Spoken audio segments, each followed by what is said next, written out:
يا أيها الذين آمنوا كتب عليكم الصيام كما كتب على الذين من قبلكم لعلكم تتقون۔ اے ایمان والو، تم پر روزے فرض کر دیے گئے ہیں جس طرح تم سے پہلے لوگوں پر فرض کیے گئے تھے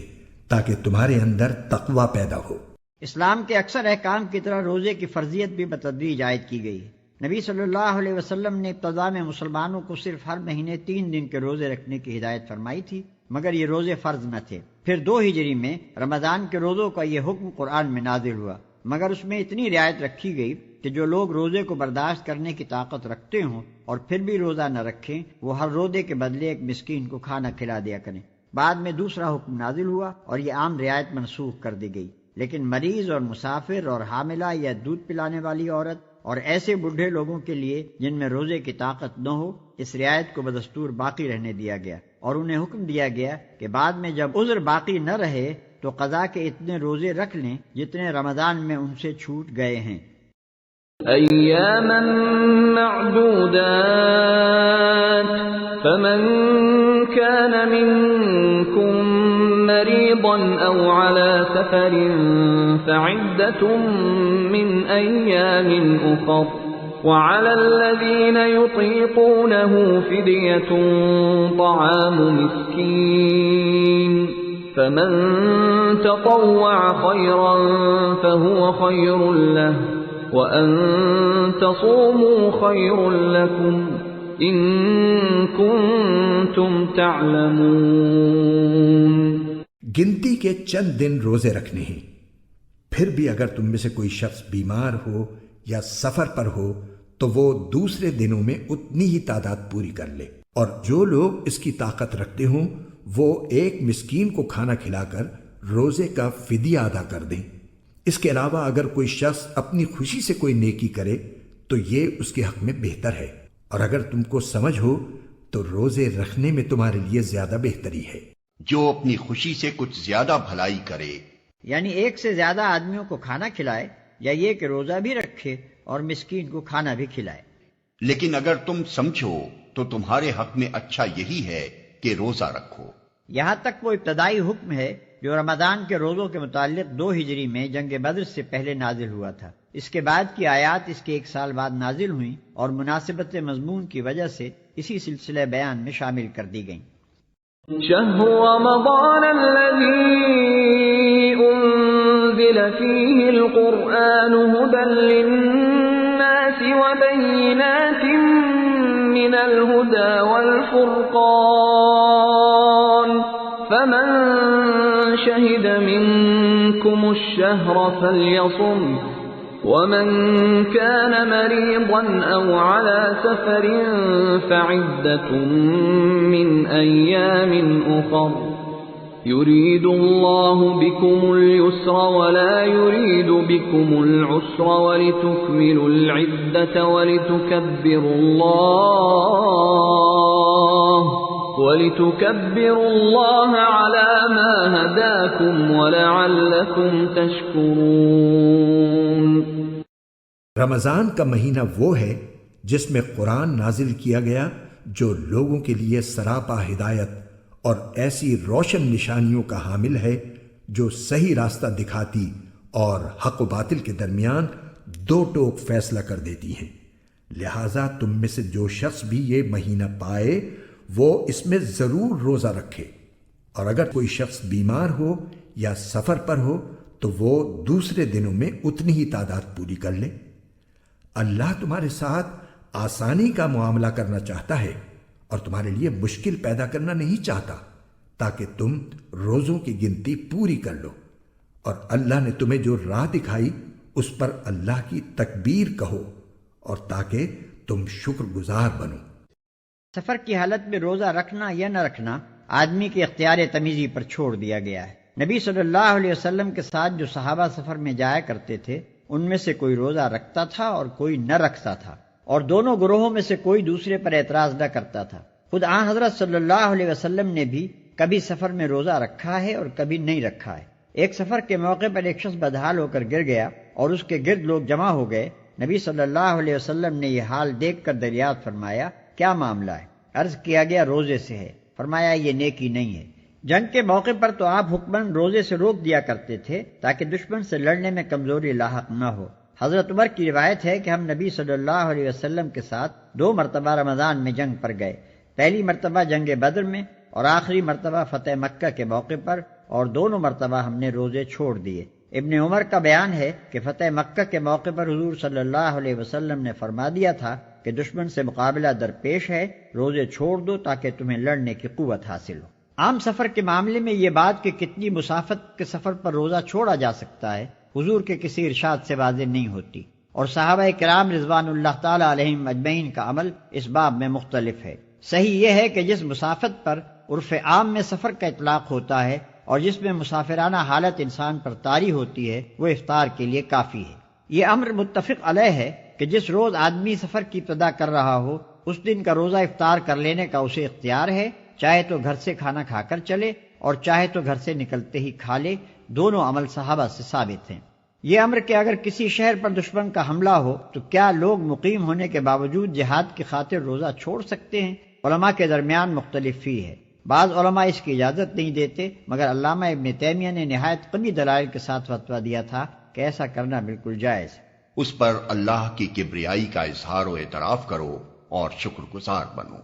یعنی اللہ نے صرف رمضان ہی کے دنوں کو روزوں کے لیے مخصوص نہیں کر دیا ہے، بلکہ جو لوگ رمضان میں کسی عذر شرعی کی بنا پر روزے نہ رکھ سکیں ان کے لیے دوسرے دنوں میں اس کی قضا کر لینے کا راستہ بھی کھول دیا ہے، تاکہ قرآن کی جو نعمت اس نے تم کو دی ہے اس کا شکر ادا کرنے کے قیمتی موقع سے تم محروم نہ رہ جاؤ۔ یہاں یہ بات بھی سمجھ لینی چاہیے کہ رمضان کے روزوں کو صرف عبادت اور صرف تقویٰ کی تربیت ہی نہیں قرار دیا گیا ہے، بلکہ انہیں مزید برآں اس عظیم الشان نعمت ہدایت پر اللہ تعالیٰ کا شکریہ بھی ٹھہرایا گیا ہے جو قرآن کی شکل میں اس نے ہمیں عطا فرمائی ہے۔ حقیقت یہ ہے کہ ایک دانش مند انسان کے لیے کسی نعمت کی شکر گزاری اور کسی احسان کے اعتراف کی بہترین صورت اگر ہو سکتی ہے تو وہ صرف یہی ہے کہ وہ اپنے آپ کو اس مقصد کی تکمیل کے لیے زیادہ سے زیادہ تیار کرے جس کے لیے عطا کرنے والے نے وہ نعمت عطا کی ہو۔ قرآن ہم کو اس لیے عطا فرمایا گیا ہے کہ ہم اللہ تعالیٰ کی رضا کا راستہ جان کر خود اس پر چلیں اور دنیا کو اس پر چلائیں۔ اس مقصد کے لیے ہم کو تیار کرنے کا بہترین ذریعہ روزہ ہے، لہذا نزول قرآن کے مہینے میں ہماری روزہ داری صرف عبادت ہی نہیں ہے اور صرف اخلاقی تربیت بھی نہیں ہے، بلکہ اس کے ساتھ خود اس نعمت قرآن کی بھی صحیح اور موضوع شکر گزاری ہے۔ وَإِذَا سَأَلَكَ عِبَادِي عَنِّي فَإِنِّي قَرِيبٌ أُجِيبُ دَعْوَةَ الدَّاعِ إِذَا دَعَانِ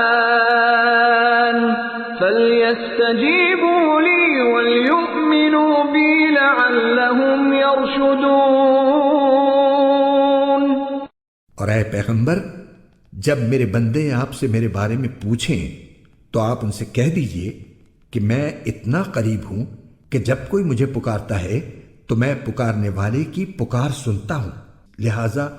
وہ بھی میری بات دل سے قبول کریں اور مجھ پر ایمان لائیں تاکہ وہ راہ راست پر آ جائیں۔ لہٰذا انہیں چاہیے کہ میری دعوت پر لبیک کہیں اور مجھ پر ایمان لائیں۔ یعنی اگرچہ تم مجھے دیکھ نہیں سکتے اور نہ اپنے حواس سے مجھ کو محسوس کر سکتے ہو، لیکن یہ خیال نہ کرو کہ میں تم سے دور ہوں، نہیں، میں اپنے ہر بندے سے اتنا قریب ہوں کہ جب وہ چاہے مجھ سے عرض معروض کر سکتا ہے، حتیٰ کہ دل ہی دل میں وہ جو کچھ مجھ سے گزارش کرتا ہے میں اسے بھی سن لیتا ہوں، اور صرف سنتا ہی نہیں فیصلہ بھی صادر کرتا ہوں۔ جن بے حقیقت اور بے اختیار ہستیوں کو تم نے اپنی نادانی سے الہ اور رب قرار دے رکھا ہے، ان کے پاس تو تمہیں دوڑ دوڑ کر جانا پڑتا ہے، اور پھر بھی نہ وہ تمہاری شنوائی کر سکتے ہیں اور نہ ان میں یہ طاقت ہے کہ تمہاری درخواستوں پر کوئی فیصلہ صادر کر سکیں۔ مگر میں کائنات بے پایاں کا فرما روائے مطلق، تمام اختیارات اور تمام طاقتوں کا مالک تم سے اتنا قریب ہوں کہ تم خود بغیر کسی واسطے اور وسیلے اور سفارش کے براہ راست ہر وقت اور ہر جگہ مجھ تک اپنی عرضیاں پہنچا سکتے ہو۔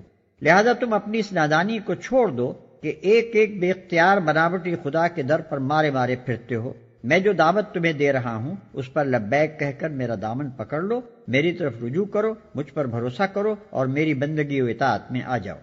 یہ بات تم انہیں سنا دو، شاید کہ وہ راہ راست پا لیں۔ یعنی تمہارے ذریعے سے یہ حقیقت حال معلوم کر کے ان کی آنکھیں کھل جائیں اور وہ اس صحیح رویے کی طرف آ جائیں جس میں ان کی اپنی ہی بھلائی ہے۔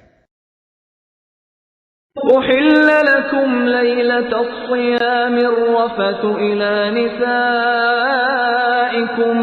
هن لباس لكم وأنتم لباس لهن علم الله أنكم كنتم تختانون أنفسكم فتاب عليكم وعفى عنكم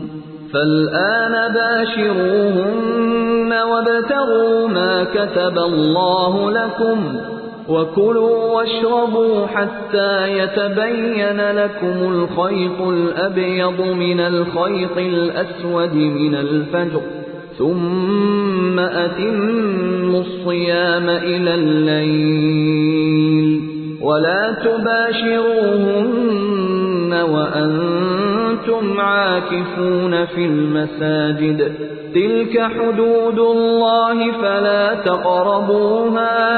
كذلك يبين الله آياته للناس لعلهم يتقون۔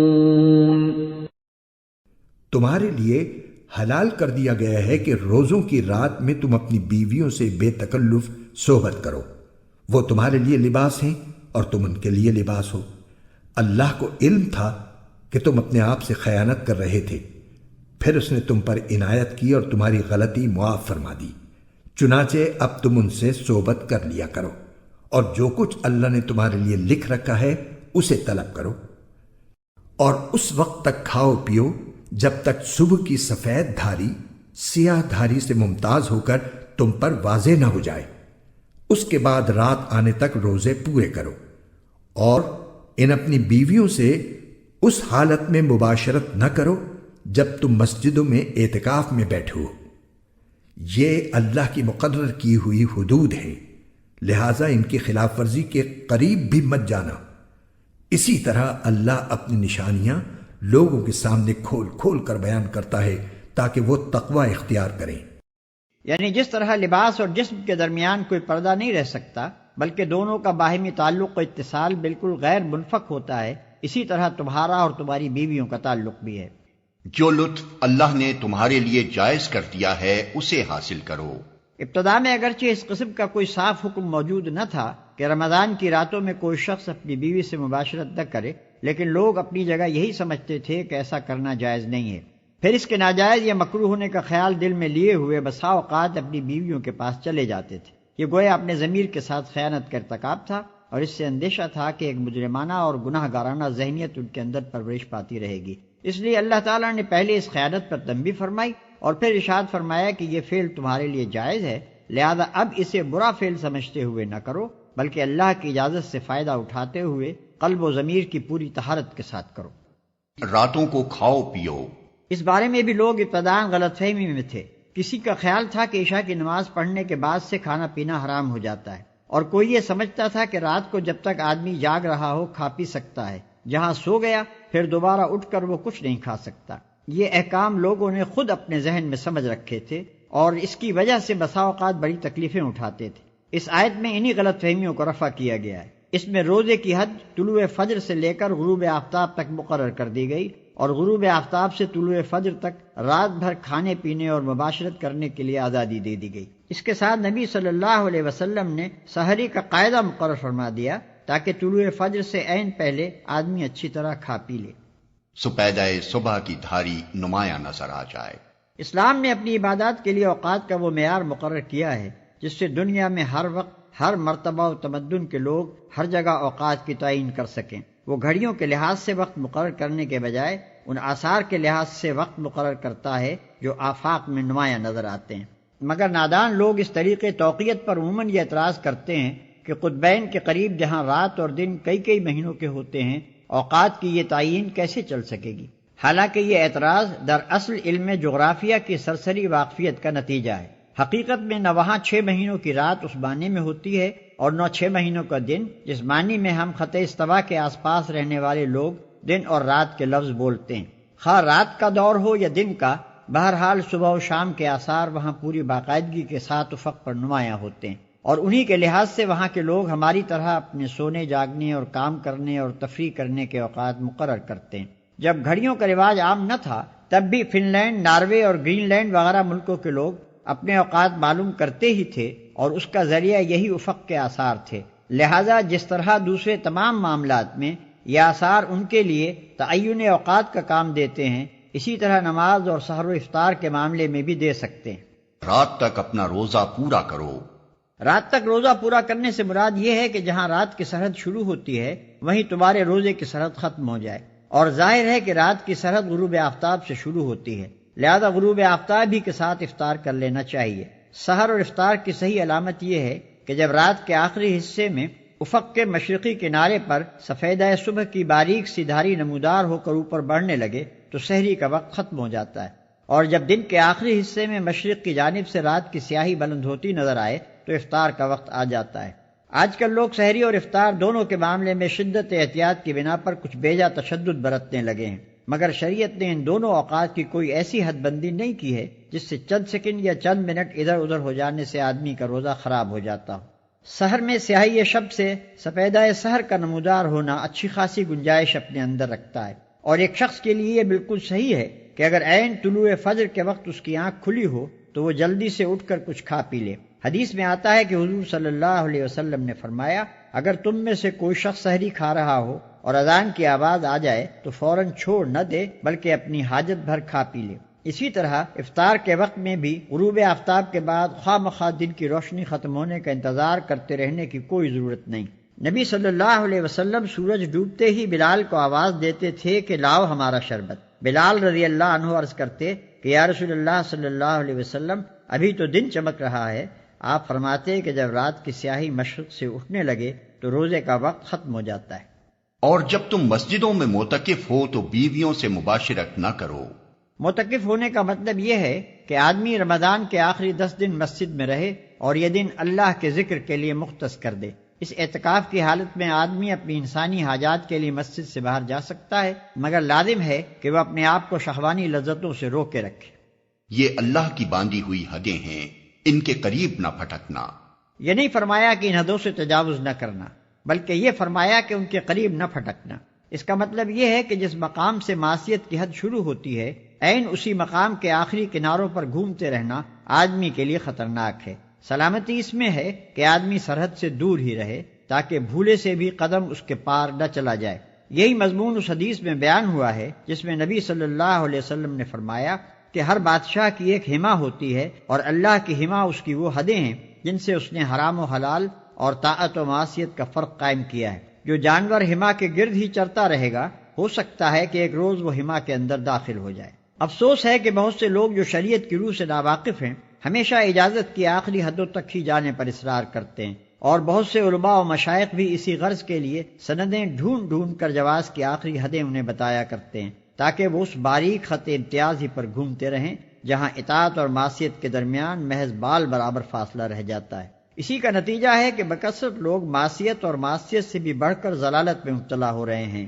کیونکہ ان باریک سرحدی خطوط کی تمیز اور ان کے کنارے پہنچ کر اپنے آپ کو قابو میں رکھنا ہر ایک کے بس کا کام نہیں ہے۔ وَلَا تَأْكُلُوا أَمْوَالَكُمْ بَيْنَكُمْ بِالْبَاطِلِ وَتُدْلُوا بِهَا إِلَى الْحُكَّامِ لِتَأْكُلُوا فَرِيقًا مِّنْ أَمْوَالِ النَّاسِ بِالْإِثْمِ وَأَنْتُمْ تَعْلَمُونَ۔ اور آپس میں ایک دوسرے کا مال ناحق طریقوں سے نہ کھاؤ، اور نہ ان کا مقدمہ حاکموں کے پاس اس غرض سے لے جاؤ کہ لوگوں کے مال کا کوئی حصہ جانتے بوجھتے ہڑپ کرنے کا گناہ کرو۔ اس آیت کا ایک مفہوم تو یہ ہے کہ حاکموں کو رشوت دے کر ناجائز فائدے اٹھانے کی کوشش نہ کرو، اور دوسرا مفہوم یہ ہے کہ جب تم خود جانتے ہو کہ مال دوسرے شخص کا ہے تو محض اس لیے کہ اس کے پاس اپنی ملکیت کا کوئی ثبوت نہیں ہے، یا اس بنا پر کہ کسی اینچ پینچ سے تم اس کو کھا سکتے ہو، اس کا مقدمہ عدالت میں نہ لے جاؤ۔ ہو سکتا ہے کہ حاکم عدالت روداد مقدمہ کے لحاظ سے وہ مال تم کو دلوا دے، مگر حاکم کا ایسا فیصلہ دراصل غلط بتائی ہوئی روداد سے دھوکہ کھا جانے کا نتیجہ ہوگا۔ اس لیے عدالت سے اس کی ملکیت کا حق حاصل کر لینے کے باوجود حقیقت میں تم اس کے جائز مالک نہ بن جاؤ گے، عند اللہ وہ تمہارے لیے حرام ہی رہے گا۔ یعنی میں بہرحال ایک انسان ہی تو ہوں، ہو سکتا ہے کہ تم ایک مقدمہ میرے پاس لاؤ اور تم میں سے ایک فریق دوسرے کی بنسبت زیادہ چرب زبان ہو اور اس کے دلائل سن کر میں اس کے حق میں فیصلہ کر دوں، مگر یہ سمجھ لو کہ اگر اس طرح اپنے کسی بھائی کے حق میں سے کوئی چیز تم نے میرے فیصلے کے ذریعے سے حاصل کی تو دراصل تم دوزخ کا ایک ٹکڑا حاصل کرو گے۔